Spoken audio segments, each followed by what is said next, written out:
Assalamualaikum warahmatullahi wabarakatuh. Kembali lagi bersama saya Nur Fadila Gani dari Prodi Pendidikan Agama Islam NIM 1911000047.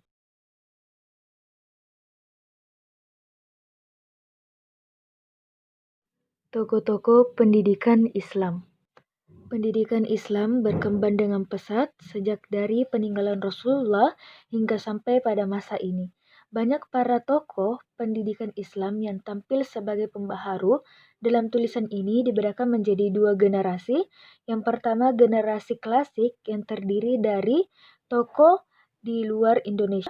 Kedua generasi modern dikhususkan dalam negara Indonesia.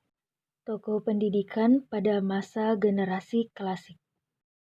Tokoh pendidikan Islam generasi klasik yang pertama Imam Ghazali. Nama lengkapnya adalah Abu Hamid bin Muhammad Al-Ghazali. Ia dilahirkan di Tus, sebuah kota di Persia, pada tahun 450 Hijriah atau 1058 Masehi. Imam Ghazali sejak kecil dikenal sebagai pencipta ilmu pengetahuan dan penganru mencari kebenaran yang hakiki. Tujuan pendidikan menurut Al-Ghazali harus mengarah kepada realisasi tujuan keagamaan dan akhlak, dengan titik penekanannya pada perolehan keutamaan dan taqarrub kepada Allah dan bukan untuk mencari kedudukan yang tinggi atau mendapat kemegahan dunia. Tokoh pendidikan Islam yang kedua yaitu Ibnu Sina. Nama lengkapnya adalah Abu Ali Al-Husain bin Abdullah bin Sina. Ibarat populer dengan sebutan Avicenna. Beliau lahir pada tahun 980 Masehi di Afsana, suatu daerah yang terletak di dekat Bukhara di kawasan Asia Tengah. Pada tahun 1037 Masehi, alam usia yang ke-58 tahun, dia wafat karena terserang penyakit.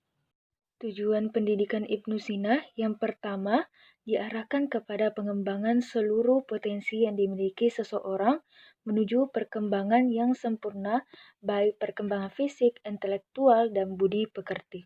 Tujuan yang kedua yaitu diarahkan pada upaya dalam rangka mempersiapkan seseorang agar dapat hidup bersama-sama di masyarakat dengan melakukan pekerjaan atau keahlian yang dipilih sesuai dengan bakat, kesiapan, kecenderungan, dan potensi yang dimiliki.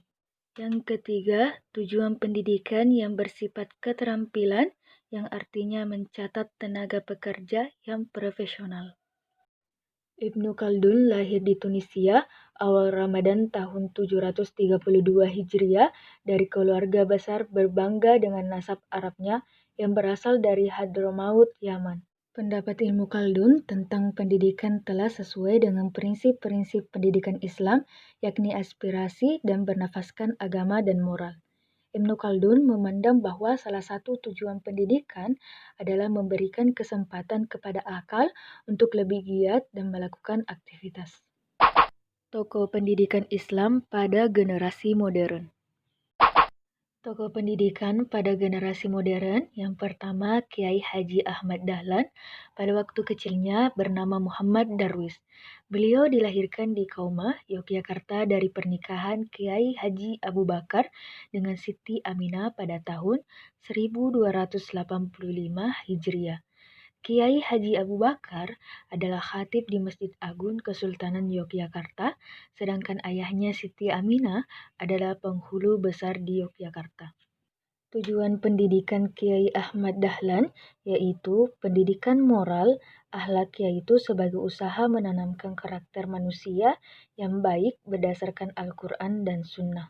Tujuan pendidikan yang kedua yaitu pendidikan individu, yaitu sebagai usaha untuk menumbuhkan kesadaran individual yang utuh dan berkesinambungan antara perkembangan mental dan gagasan, antara keyakinan dan intelek, serta antara dunia dan akhirat. Tujuan pendidikan Kiai Ahmad Dahlan yang ketiga adalah pendidikan kemasyarakatan, yaitu sebagai usaha untuk menumbuhkan kesediaan dan keinginan hidup bermasyarakat. Tokoh pendidikan generasi modern yang kedua yaitu Hasyim Asy'ari lahir di Desa Gonang Jombong, Jawa Timur pada hari Selasa, tanggal 24 Zulhijrah 1287 atau bertepatan pada tanggal 14 Februari 1871 Masehi. Nama lengkapnya adalah Muhammad Hazim bin Asy'ari bin Abdullah Al-Wahid bin Abdullah Al-Halim yang mempunyai gelar Pangeran Buana Ibnu Abdullah Ar-Rahman bin Abdullah Al-Aziz Abdullah Al-Fatih bin Maulid Ashaq dari Raden Ain Al-Yaqid yang disebut dengan Sunan Giri. Tujuan pendidikan yang ideal menurut Kiai Haji Hashim Asy'ari adalah untuk membentuk masyarakat yang beretika tinggi. Tokoh pendidikan generasi yang ketiga yaitu Haji Abdul Malik Karim Amrullah, biasa disebut dengan Hamka, yang merupakan singkatan dari nama panjang beliau. Beliau lahir di Meninjau, Sumatera Barat pada tanggal 16 Februari 1908 Masehi atau 13 Muharram 1326 Hijriah. Belakangan ini diberi sebutan Abuyah, yaitu panggilan untuk orang Minangkabau yang berasal dari kata abi, Abuyah yang berarti ayahku atau orang yang dihormati. Tujuan pendidikan dalam pandangan Hamka yaitu mengenal dan mencari ridha Allah, membangun budi pekerti untuk berakhlak mulia, serta mempersiapkan peserta didik untuk hidup secara layak dan berguna di tengah-tengah komunitas sosialnya.